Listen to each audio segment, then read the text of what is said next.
Kitab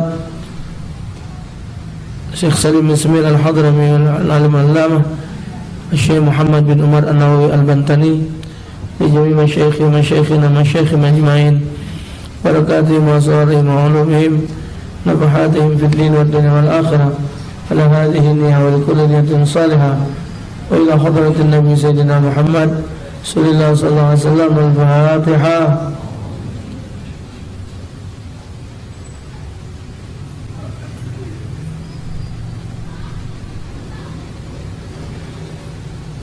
Rabbi bil Mustafa balligh maqasidana waghfir lana ma madaya wa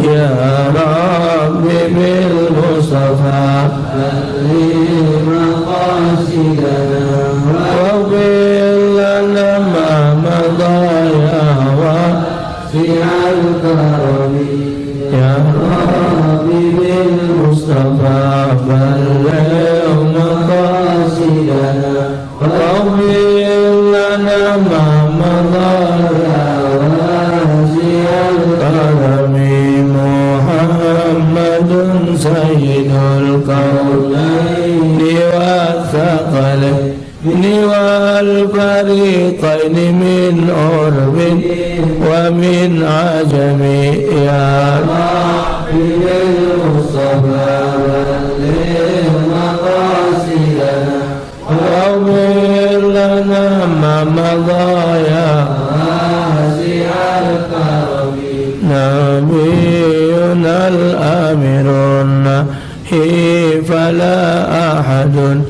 abarra fi qawli la minhu wala na'ami ya Rabbi bil Mustafa balligh maqasidana waghfir lana ma madaya wasi'al karami maulaya salli wa sallim daiman abada ala habibika khairi khalqi kullihim ya Rabbi bil Mustafa balligh maqasidana waghfir lana ma madaya wasi'al karami Rabbi shrah li sadri wa yassir li amri wahlul 'uqdatam min lisani yafqahu qawli Allahumma iftah 'alaina wa futuhil 'arifin wa faqihna fid din وعلمنا تأويل واهدنا إلى طريق المستقيم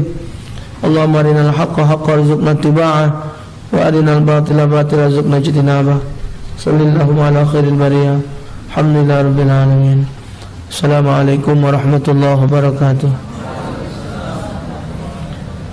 الحمد لله رب العالمين الصلاة والسلام على أشرف الأنبياء والمرسلين سيدنا محمد وعلى آله وصحبه أجمعين وبعد. Segala puji dan syukur kehadiran Allah atas segala limpahan karunia nikmat Allah. Semoga semua nikmat yang Allah karuniakan kepada kita ini dapat menjadi jembatan untuk menuju kebahagiaan kelak di hadapan Allah. Salawat dan salam kita aturkan kehadiran junjungan agung Nabi besar Muhammad sallallahu alaihi wasallam beserta keluarga dan para sahabat beliau, dengan harapan agar kita mendapatkan syafaat pembelaan beliau di hadapan Allah Subhanahu wa taala. Masih tentang pembahasan iman kepada qada dan qadar. Jadi semua yang ada di alam semesta ini berlaku adalah apa yang dikehendaki oleh Allah Subhanahu wa taala. Adapun apa yang terjadi pada kehidupan ini, Allah nyatakan ma asabaka min hasanatin fa min Allah, ai ijadan wa khalqan, wa ma asabaka min sayiatin fa min nafsik. Apa saja nikmat yang kamu peroleh adalah dari Allah. Maksudnya dari sisi mewujudkan dan menciptakan. Jadi yang menciptakan bentuk nikmat itu Allah. kapan kita pajak, ada tak usaha kita menciptakan nikmat itu yang kita dapat bentuknya seperti yang terjadi pada diri kita? Tidak kan? Contohnya baik, kalau bintul gigit nyamuk atau gigit rasanya apa? Iya, ketika kita bergaul lemak tak? Nah, rasa bergaul lemak itu cuman kita nerima, apa kita yang muat?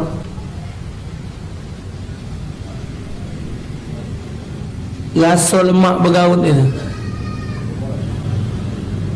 kan tak kata usaha kita. Cuman usaha kita tu gatal bergaul.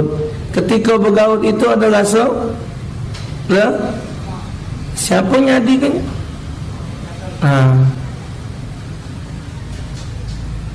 Jadi nyamuk ngigit kita, semut ngigit kita, tapi ketika digaul lemak. Rasa lemak itu kita tak pernah ada usahanya nyadikannya. Kita makan durian, itu nanam dari mulai bijinya, tumbuh pohonnya, akhirnya ada buah. Supaya dia ni kan durian itu yang paling lemak nyampak dewek. Makanya kalau anak pernah nyingok orang nanam durian, kalau lah mulai besar durian dikebetnya. Setiap buah durian itu dikebet,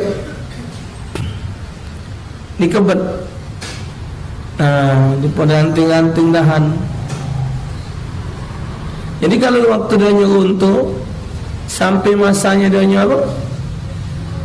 Lepas ngentol, tergentol. Kita turunkan, nanam usaha kita, disiram, dipupuk segala macam. Begitu kita makannya, emak tak? Ada tak usaha kita nyadikan rasa durian itu? Nanti. Jadi ma asabaka min hasanatin fa min Allah, ai ijadan wa khalqan. Dari sisi mewujudkan dan menciptakan. Kita tahunya nanam. Akhirnya durian tadi ada yang apa? Duriannya besar, ada yang kecil, ada yang kempet, ada yang bulat nian. Ijadan wa khalqan, bentuk dan ciptaannya tidak melok-melok. Cuman tugas kita menanam. Lantas kita makan, buahnya isinya lebih tebal lagi bijinya, kecilan bijinya. Duriannya dagingnya tebal.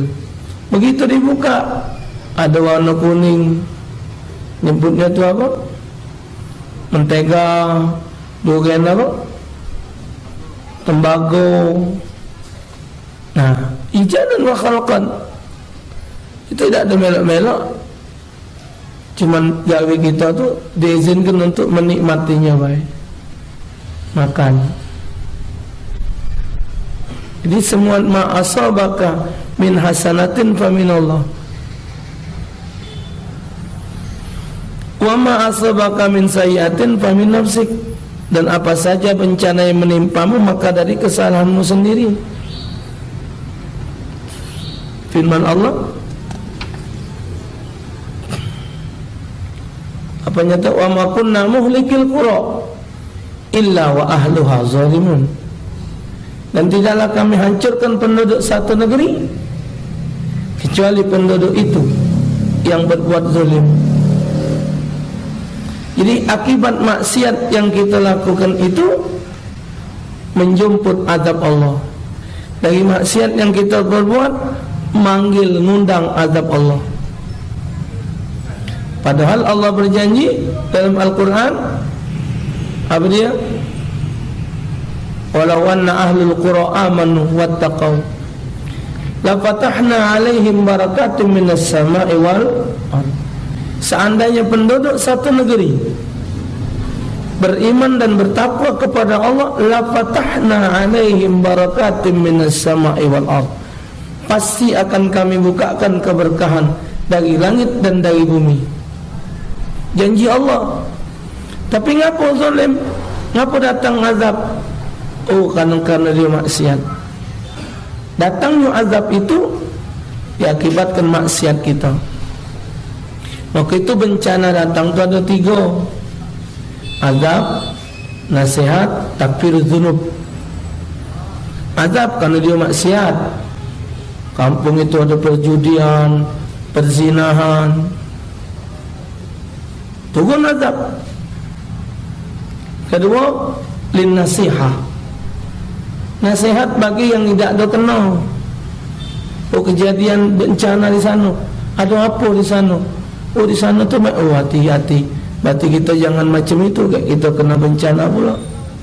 Yang ketiga, takfir dzunub, dengan datangnya bencana tadi untuk ngapus dosa. Janji Allah tadi diangkat, dibuka keberkahan, dibuka keberkahan, diturunkan rahmat. Tapi ngapa ini jadinya? Karena kemaksiatan. Rezeki sempit. Ngapa sempit?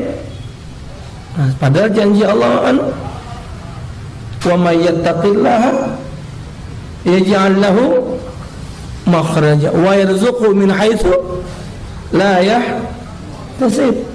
Siapa bertakwa kepada Allah, Allah akan jadikan jalan keluar bagi mereka dan akan dikaruniakan rezeki dari jalan yang dia tidak ngiwangi. Allah sebut macam ini rezeki, tapi ngapa pecah sempit? Nah, kita harus nyadari diri, ngapa sangkan rezeki ini sempit. Ayat pucuk tadi, wa may yattaqillah, siapa bertakwa kepada Allah. Berarti aku ni belum bertakwa. Tidak ustaz, aku ni bertakwa. Uji kau tu bertakwa, kau tu bertakwaan. Uji. Siapa galak ngata ke diri dia jahat? Siapa galak ngata ke diri dia salah? Tak ada hati. Selalu ngasa diri benar. Datang seorang bapak-bapak nak ngawinkan anaknya ke dengan Rasulullah. Seorang gadis ngongkon Rasulullah nikahi anaknya, karena anaknya tidak pernah sakit, sehat terus. Ini anakku Rasulullah sehat terus, tak pernah sakit. Jibril turun, tak usah kau nikahi. Tak kata kebaikannya tino itu. Pandangan tak sakit terus, sehat terus. Kapan sehat terus ni? Berarti makan bergizi. Makannya bergizi. Pokoknya sehat kalau. Jibril asal tidak ada kebaikan bagi wanita ini. Ketika Rasulullah ngomong dengan Siti Aisyah untuk nikah kepada seorang wanita Yahudi yang baru masuk Islam, jawab oleh Aisyah, ya Rasulullah, itu wanita Yahudi. Dia memang dari Yahudi, tapi Aisyah dia wanita yang baik. Tuh. Jadi alhasil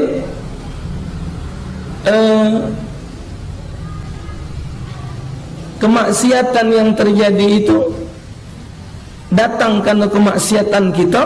Nah, bentuk azabnya itu kita tak pernah buat. Pernah tak kita membuatnya? Misal kebakaran, bentuk api itu kita pemuannya. Gempa bumi, tanah retak, ada yang rumah tersenggit, mobil masuk sebaru. Tahun berapa di Mekah hujan deras 2000, tak, bukan 2011, 2008, 2009. Derasian hujan. Anak nyingok nian. Kebenaran hujan deras itu, aku ada di daerah itu lagi belanja. Saking deras bayung kan banyak jabal di Mekah kan, Jabal Nuh, Jabal So, Jabal Uhud. Ya, plan Indonesia ni banyak jabalan. Turun dari pojok tebing itu, mobil ini berdekap degu, mobil dia kat dalam bayung. Rombongan. Kami balik dari Arafah, dari Mina. Balik dari Mina, keluar dari terowongan Mina, nak metu ke Azizia. Tak terbayang ni kau kamu di mana tempatnya. Dengar weh. Kau Azizia, Allah. Saking deras hujan, kanyut. Mobil-mobil itu kanyut, kejinguan. Allahu Akbar. Jadi akibat maksiat kita tadi manggil. Kalau orang Palembang ada serado. Nah, bentuknya tu kita tidak tahu kakek. Pernah dengar cerita Raja Namrud? Mana dia mati? Nyamuk masuk kopi. Tak masuk, termati. Kupak oleh nyamuk sikok. Nah, so. Jadi zalimun akibat kemaksiatan. Zalim di situ maksiat. Kan ayat lain Allah nyatakan zaharal fasadu fil barri wal bahri bima kasabat aydin nas liyudhiqahum ba'dalladzi 'amilu. Nyata kehancuran di darat dan di laut akibat ulah tangan manusia. Liyudhiqahum ba'dalladzi 'amilu. Kami nak nyicipkan kepada mereka akibat ulah tangan mereka. Maka itu kan ada ayat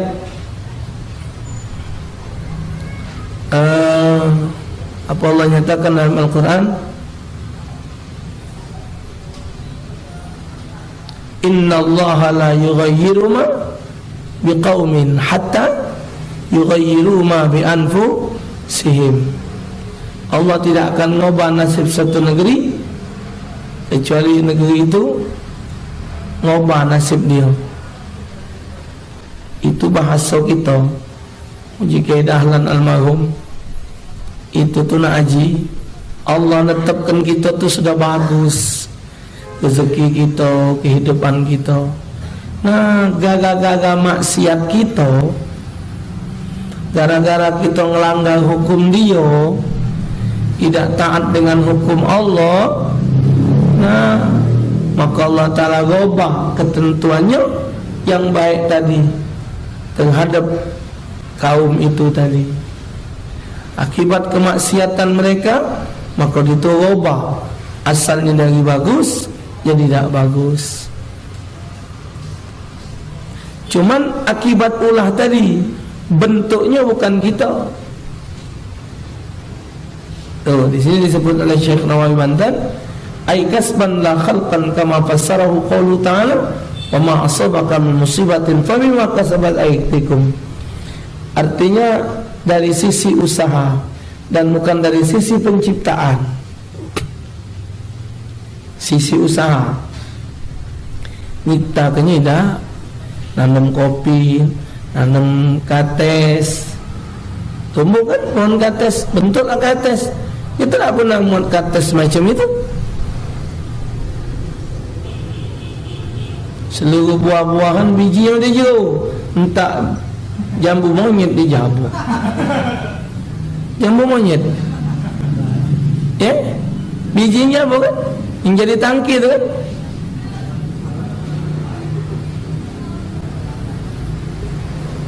Mama ni cerita biji jambu daging dijaga ni. Nah, betul dia, sweet, bengkok. Jadi tangkinya. Kami lagi kecil dulu banyak orang jualan jambu monyet, nemu tak? Ada, nemu jambu monyet. Masih nemu zaman kamu. Zaman anda tahun 90-an banyak itu. Ada yang abang, ada yang manis, ada yang agak masam-masam. Kalau terkena yang itu tu kelep. Ya, monyet. Itu tuh kan gambaran galau. Bini yang gemuk lempuk, juang kalau kau nak kurus berenang. Ngomonglah dengan laki, kak aku nak melok paket berenang biar aku sudah lah dek. Buat lumba-lumba berenang terus, tidak ngurus. Iwak lumba-lumba tu tiap hari berenang, iwak iu, tak ngurus. Sampai nyob ini. Dah, balas dendam dah. Lakinya ngomong, "Adik aku ni cat tuanian kulit aku main ni. Mengingatkan aku baik makan buah-buahan, pisang, kate supaya sudah kak monyet makan pisang ibu bulu kayaknya lah." Jadi kita tu cuma baca usaha, nyiptakan aja, nyiptakan suasana senang, suasana susah, dah baca. Cuman kita usaha kita baca jadi senang. Macam mana caranya? Bergaul dengan wong-wong yang baik, bergaul dengan wong yang cerdas-cerdas. Jadi senang hati. Tapi bentuk senang kita tu tak tahu. Ya, Allah alam. Kemudian makna qada dan qadar. Ikhtalafu fi makna al-qada'i wal qadari. Fal qada'u 'inda al-asy'ariyati iradatullahi al-asya' fil azal ala ma hiya 'alaihi fi ghairi al-azal. Wal qadaru 'indahum ijadullahi al-asya' ala qadrin makhsusin ala wifqil iradah. Kata Imam Syekh Nawawi, perbedaan pendapat di kalangan ulama memberikan makna qada dan qadar. Fal qada'u 'inda al-asy'ariyah, adapun menurut pendapat Imam Asy'ari, iradatullahil asya' fil azal, kehendak Allah Ta'ala pada perkara di zaman azali, sesuai keadaan perkara tersebut di saat zaman azali. Azali itu adalah zaman di mana Allah belum menciptakan segala makhluk, belum ada galau. Zaman azali sana, azali pakai zai, azali. Kalau ajal itu batasan ajal, ini azali itu masa sebelum Allah menciptakan segala-galanya. Wal qadaru indahum, adapun qadar menurut Imam Asy'ari, ijadullahil asya' ala qadrin makhsus, perwujudan perkara oleh Allah atas segala ketentuan khusus. Makhsusin ala wikfil irada, khusus yang sesuai dengan kehendaknya. Jadi qada itu ketetapannya, qadar itu pembuktian. Misalan Allah Subhanahu wa Ta'ala nak nurunkan hujan, ketentuannya nak nurunkan hujan, diturunkan nian hujan, itu namanya qadar. Jadi pembentukan daripada qada tadi adalah qadar. Ini menurut Imam Asy'ari. Fa iradatullahi muta'alliqati azalan bi annaka tasiru aliman qada'un wa ijadul ilmi fika ba'da wujudika ala wikfil iradati qadrun. Kehendak Allah yang berkaitan di zaman azali adalah seperti contoh, Anda ditentukan menjadi seorang alim di zaman azali. Jadi ditentukan menjadi orang berilmu. Ketentuan di zaman itu disebut qada. Lalu wujud ilmu pada diri Anda setelah adanya wujud Anda sesuai dengan kehendak itu adalah qadar. Jadi apa yang Allah kehendaki pada diri kita waktu zaman qada dulu, dan dicatat, bakal jadi orang alim, bakal jadi orang senang, bakal jadi guru, bakal jadi tukang semen, bekerja di tukang batu, ada kalau sudah. Nah, begitu dia diciptakan oleh Allah, terlahir di permukaan bumi ini. Nah, jadinya ditentukan oleh Allah Subhanahu wa taala jadi tukang jatuh. Allah.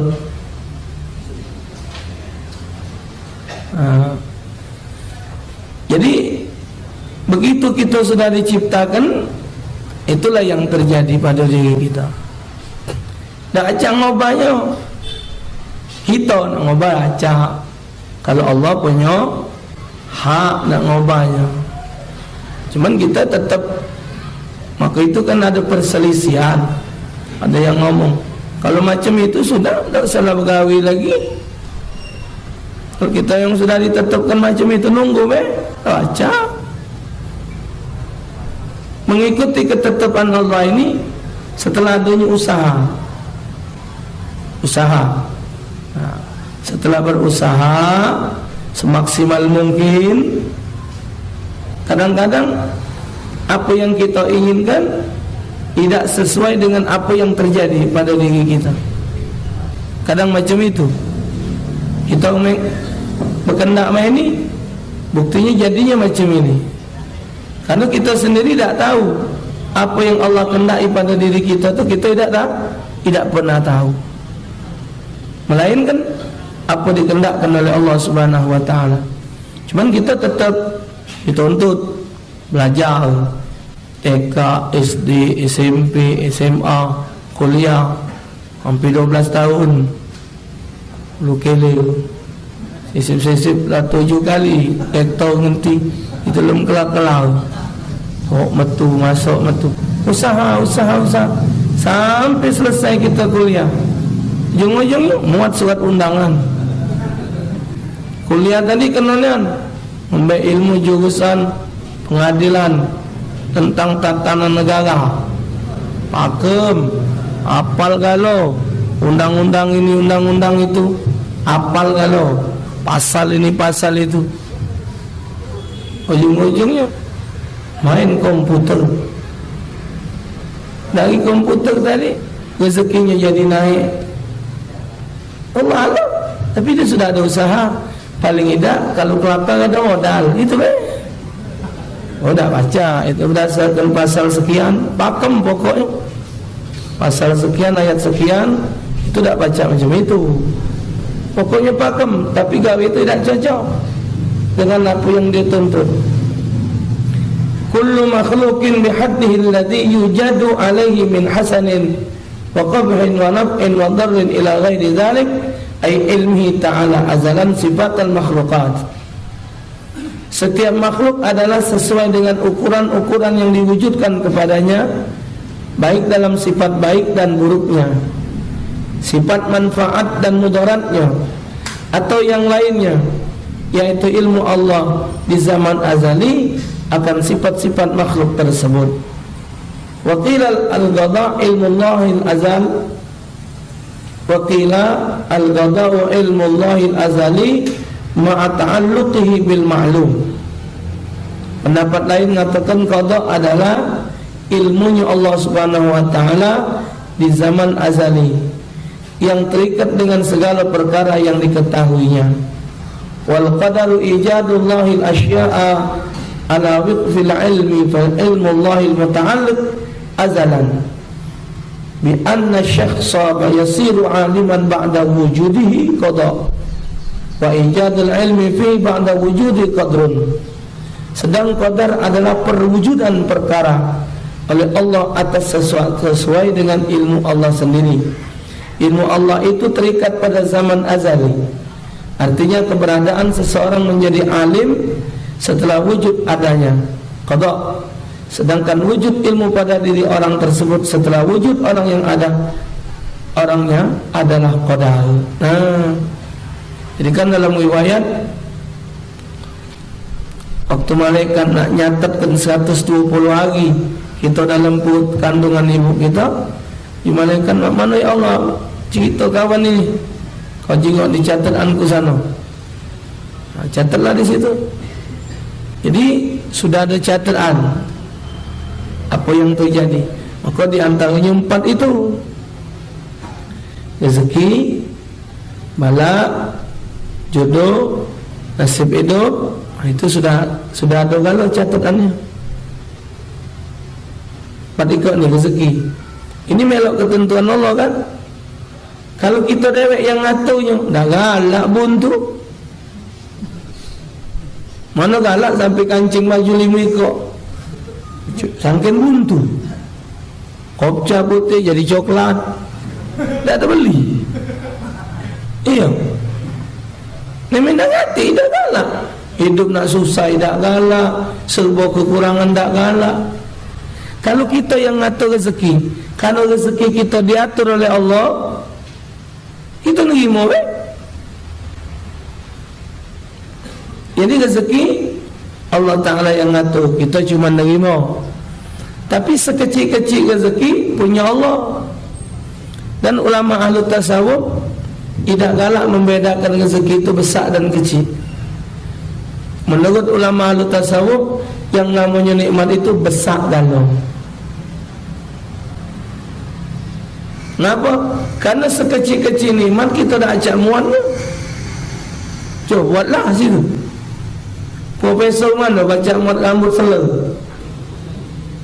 Rambut kita ni lain-lain. Ada yang kasar, ada yang halus, ada yang ujungnya belah 3. Halus ni rambut. Muka kanan dia rambut pecah. Kaget dia heran. Jembatan Sirah Mustaqim itu lebih halus lagi rambut ini belah 7. Apa lagi ukurannya? Profesor mana baca muat rambut? Profesor mana baca muat selai rambut? Butak palanya. Tak baca. Tak baca. Maka kata ulama tasawuf, tak kata nikmat ini yang kecil, besar kalau. Besar kalau. 2 jodoh. Terus yang ditetapkan itu, itulah yang ditetapkan, yang kita terima. Tak. Jadi qada, ketentuan, qadar, bukti dari qada. Hadza wa qaulul asy'ariyah huwal masyhuru wa ala kulli fal qada'u qadimun wal qadaru hadithun bi khilafil maturidi wa qila kulli minhuma bi ma'na iradati ta'ala. Pendapat ini dan pendapat Imam Asy'ari itu adalah pendapat yang masyhur karena masing-masing mengandung pengertian sama, yaitu bahwa qada itu terdahulu sedangkan qadar adalah baharu. Berbeda dengan pendapat Imam Maturidi. Dalam pendapat lain, masing-masing mengandung makna kehendak Allah Subhanahu wa taala. Ini dia sudah ada duluan. Yang qadar tadi hadisan baru terjadinya saat penciptaan itu tadi terjadi. Allah Ta'ala nak ciptakan ayam. Ayam itu bakal digigit oleh belut. Gitu ayam tu main di sungai, tuk, gigit dengan belut, kencot, tinggal sikok kakinya. Terkejit. Tapi pacak dia kahwin, ngerem, boleh anak, cukup kaki anaknya 2, tidak milik emaknya kencot. Dah acak. Dah acak digekaya salah acak. Nak main ni nak main tu acak. Dah baca. Tetap yang diikuti adalah ketentuan Allah. Tafsilun. Qala Sulaiman al-Jamal kama qala al-Fayumi fil misbah wal qadar bil la ghaira ma yuqaddiru Allah ma yuqaddiruhu Allah ta'ala min al-qada' wal qadru bisukun ad-dal wa fathiha wal miqdar wal misal yuqalu hadha qadrun ayyuma siluhu. Syekh Sulaiman Al-Jumal berkata, sama dengan pendapat Syekh Al-Fayumi dalam kitab Al-Misbah, qadar hurufnya berbaris fathah, qadar, sesuatu yang diputuskan oleh Allah dari ketentuannya. Sedangkan qadar disukunkan dan fathah huruf dalnya, wal qadru, qadru itu artinya ukuran dan contoh. Dikatakan hal itu adalah qadrun, artinya perumpamaannya. Wa amal qadru fil qouli ta'ala inna anzalnahu fi lailatul qadri fal makna lailatul taqdir. Adapun makna qadar dalam firman Allah, sesungguhnya kami menurunkan Al-Quran pada malam kemuliaan, adalah mengandung makna pengertian malam keputusan. Sumiyat bidzalika li'anna Allah Ta'ala yuqaddiru fiha ma yasha' min amrihi ila misliha min as-sanatil qabilah min amril maut wal ajali wal rizq wa ghairi dzalik. Dinamakan demikian adalah karena Allah Ta'ala di malam itu memutuskan perkara-perkara yang dikehendakinya sebagaimana mestinya untuk tahun yang akan datang, seperti perkara kematian, ajal, rezeki dan lain-lainnya. Jadi al-qadar itu artinya keputusan. Wa yusallimahu ila mudabbirat al-umur wa hum arba'ah. Kemudian semua perkara itu diserahkan kepada pengurusnya, adalah 4 malaikat, Israfil, Mikail, Israel dan Jibril. Qala Mujahid layatul hukmi wa qila layatul syaraf wal idham, qila aw laylatul dhaif lil dhaif al fada'i bil izdihamil malaikati fiha. Syekh Mujahid mengatakan malam itu disebut malam hukum atau qadar tadi karena adanya dibaca qadrun, keputusan. Pendapat lain menyebutkan malam kemuliaan, malam keagungan. Ada pendapat yang lain menyebutkan malam sempit karena pada malam itu disempiti oleh para malaikat yang berdesak-desakan turun. Itu yang ada di video. Tak tahu ujungnya itu malam Lailatul Qadar tahun ini tadi ada orang umur malam ganjil di Mekah. Video-video tak tahu juga malaikat turun naik, ada niam gambarnya terbang. Malaikat itu pakai sayap. Malaikat itu pakai sayap. Ada yang 2 sayapnya, ada yang 3, ada yang 4. Kata ulama, maka itulah jumlah rakaat salat itu mengikut jumlah sayapnya malaikat. Terbang. Ya orang yang tidak percaya nanti ngomong, itu hanya rekayasa. Semuanya bisa dibikin. Ya sudah, merendah kamu. Tadi anak boleh kiriman orang panjat pinang. Yang manjat itu gambar presiden kalau ada budak kepala budak manjat terbuang diganti kepala presiden, kepala siapa.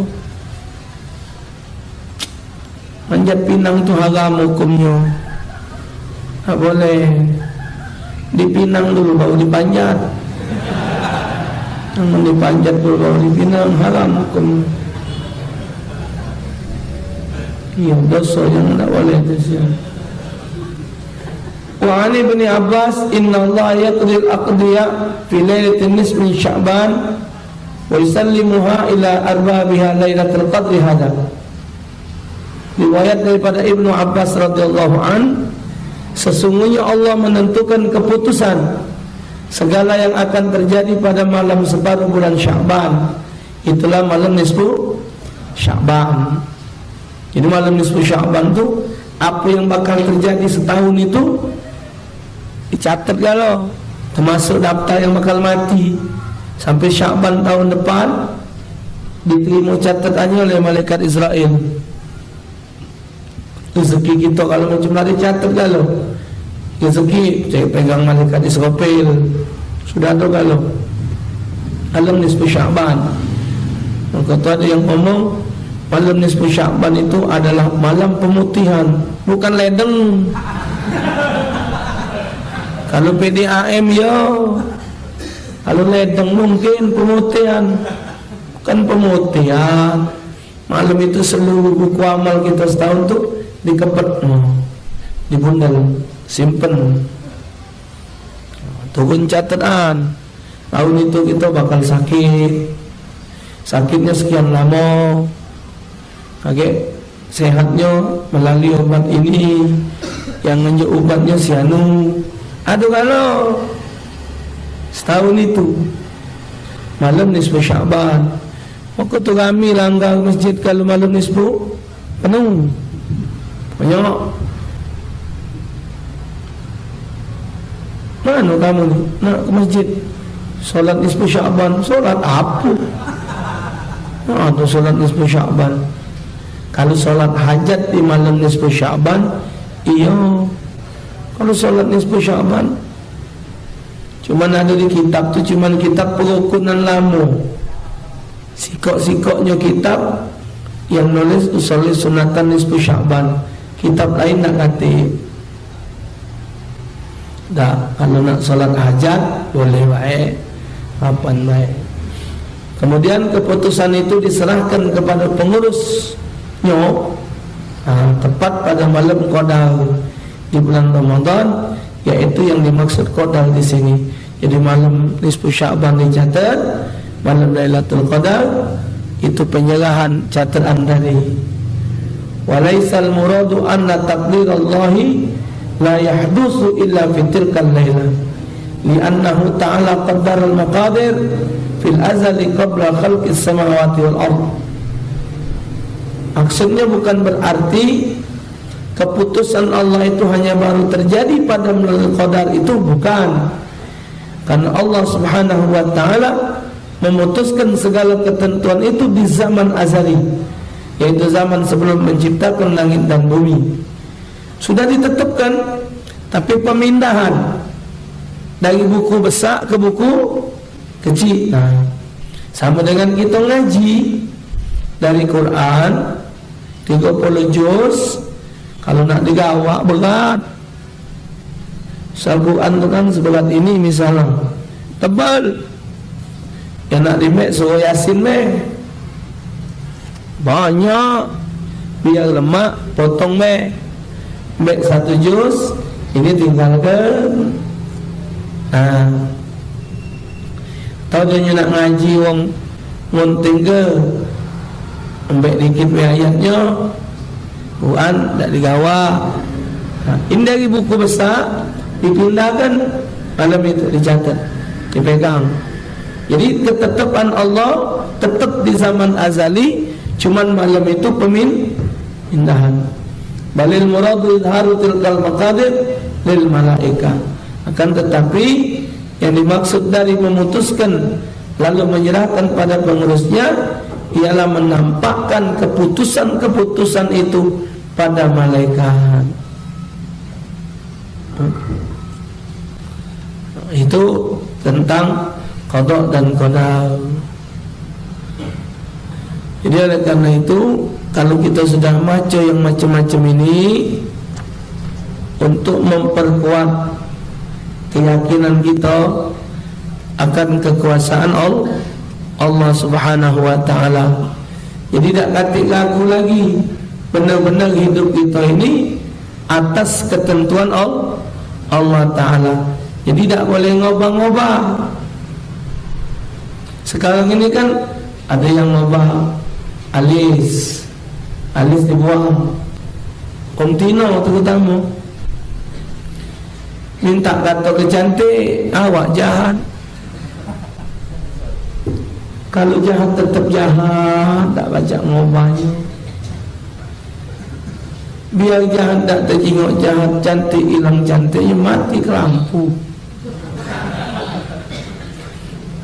Tengok alis tipis, buang, ditato. Emangnya tidak sempurna apa Allah bikin?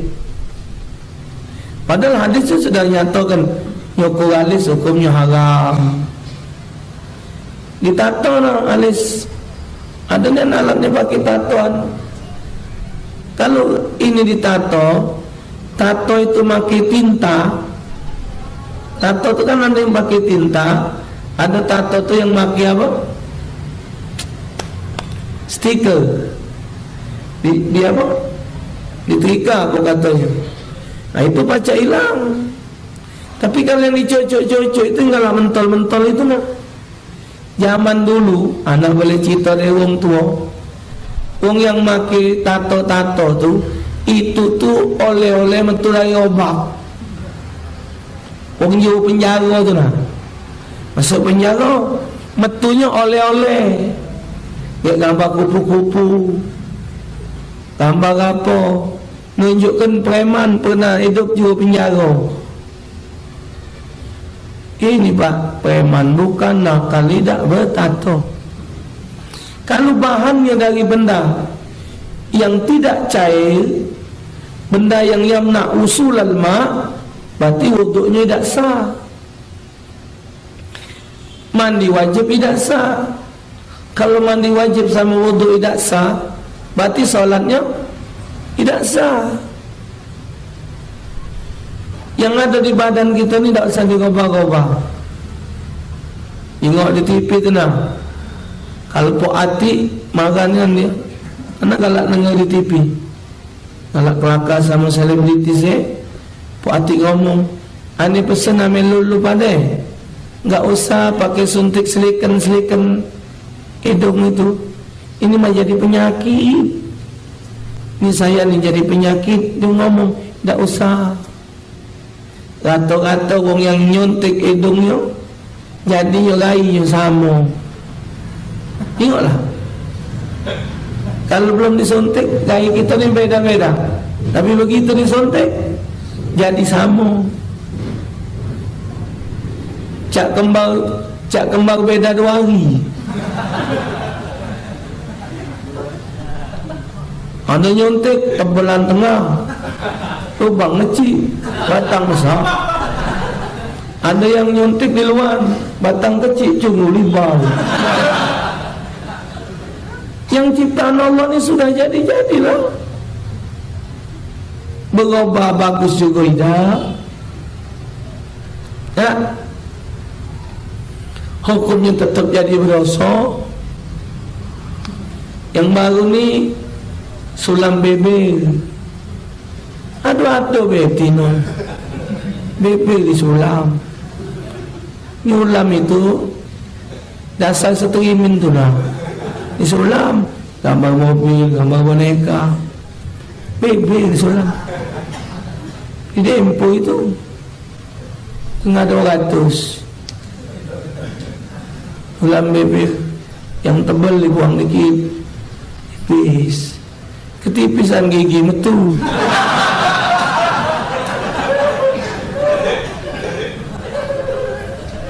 Mali banyak. Sudah terima nak bebek tebal, nak tipis, nak sedang, antaklah. Penting ada bebek. Jangan bebek ganti lah, gigi lah ikut-ikut.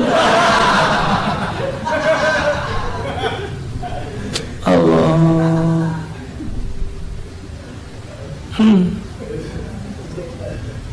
Masya Allah. Apa lagi? Sulam bebel, sikan, gigi, dia kata nyekawat. Emang tak bagus apa gigi yang ada? Tak kata, punya gigi sama kata. Ini tak kata. Kata-kata gigi tu, nah. Coba bolehlah tes. Kata orang gigi tu mulut kata ni. Saruk dia. Jadi, dia buat macam ni. Dipasang behel. Allah. Kalau di bab kufur nikmat itu sudah kufur nikmat, tidak bersyukur, tidak diubah. Yang setahun, maki ada yang 2 tahun, dia ada betina. Ustaz, aku ni belum boleh jodoh. Mana lah? Ya ke mana kau nak boleh jodoh? Kawan deh kau gigit. Bagi kau penganang itu kering kau. Gigi diubah. Mata, minta katakan mata tu bagus, agak coklat-coklatan, biru-biruan. Ya kalau yang wong barat sana, wong apa Allah Uzbekistan, wong Turki, wong apa lagi ngalak dijengok di Mekah, matanya agak biru-biru tu, kulitnya agak keabang-abangan, cak putih abang-abangnya, jadi bagus, pantas antara mata dengan kulit. Akau kita ganti akau ini. Mata cak biru-biru, kulit hitam, akau ini. Pakai apa nama itu? Komplain. Salah. Rambut putih nak ditemi, nak disemi, biarlah.